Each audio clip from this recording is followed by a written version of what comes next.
Sir good morning అండి. చూడండి. Sir నా పేరు రజనీకాంత్ అండి. పుప్పాల రజనీకాంత్ నా పేరు. నేను Telangana digital media association state president sir. ఈ యూట్యూబ్ చెప్పండి. ఛానల్‌లో డిజిటల్ మీడియా పోర్టల్‌కి సంబంధించి. ఓకే. ఈ 'మన తొలి వెలుగు' రఘు మీద ఏమన్నా కేసయిందా సార్ మన దగ్గర? మన దగ్గర అట్లాంటిది ఏం కాలేదు కదండి. మరి ఇప్పుడు టీ న్యూస్‌లో పహాడీ షరీఫ్ పోలీస్ స్టేషన్‌లో కేసు నమోదైంది.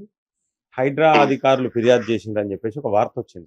అది టీ న్యూస్ నుంచి క్లారిఫై చేసుకోండి ప్లీజ్. అదే అందుకే అంటే మీ దగ్గర కాలేదు అంటే ఇక వాళ్ళ దగ్గర క్లారిఫై కాదు. అది ఫేక్ న్యూస్ అని. చూడండి, మా దగ్గర ఎట్లుంటదంటే ఒకటి కంప్లైంట్ ఇస్తారండి. అవునా?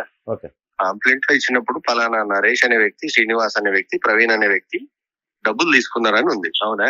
అవును. ఆ డబ్బులు తీసుకున్నది ముందు ఎవరున్నారు, బ్యాక్గ్రౌండ్ లో ఎవరున్నారు, ఇవన్నీ ఇన్వెస్టిగేషన్ లో తెలుస్తాయి. అవునా? ఓకే. ఆ ఇన్వెస్టిగేషన్ లో రఘు రావచ్చు, రాకపోవచ్చు. అవునా? ఓకే. ఓకే. అంటే ఆ రఘు. ప్రాసెస్ లో ఉంటది. Okay. Okay. Okay. As of no complaint లో రఘు అనే పేరు లేదు. అంతవరకు అయితే క్లారిటీ ఇవ్వగలుగుతాం. ఇన్వెస్టిగేషన్ లో రావచ్చు. ఓకే. ఇంకొకటి ఏందంటేనండి, అంటే మీకు ఫిర్యాదు చేసింది బాధితురాలా? లేకపోతే హైడ్రా అధికారులా? బాధితురాలు వెళ్లి హైడ్రాలో ఫిర్యాదు చేయడం వల్ల మనకు హైడ్రా వాళ్ళు కంప్లైంట్ చేశారు.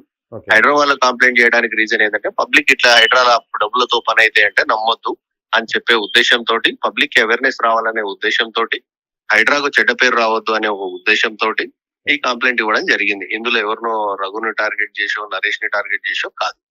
అదేనండి. అంటే మేము ఈ రోజు చూసినాం. అంటే వార్త ఏందంటే సార్, అంటే ఇప్పుడు మనకి ఏంటంటే బ్రదర్, యాక్చువల్ గా మీరు డిజిటల్ మీడియా తరపున నుంచి రఘుమీన్ అయిందా అనేది కన్నా బాధితురాలతో 50 లక్షలు తీసుకున్నారా లేదా అనేది కూడా అడిగితే బాగుంటుంటది. అట్లా. Okay sir. Okay sir. అంటే మీకు జనరల్‌గా మీకైతే కంప్లెయింట్ చేసిందైతే బాధితురాలు కాదు.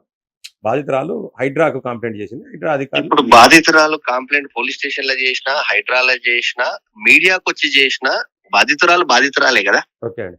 ఏమన్నా బాధితురాలది నంబర్ ఏమన్నా ఉందా సార్? Mobile number? ఇప్పుడు యాజ్ ఆఫ్ నో నా దగ్గర లేదు సార్. ఓకే అండి. ఓకే. ఉంది. బాధితురాలు స్టేట్మెంట్ రికార్డ్ చేసే ప్రాసెస్ వచ్చినప్పుడు చేస్తాం. అట్లా. Thank you so much. Thank you so much.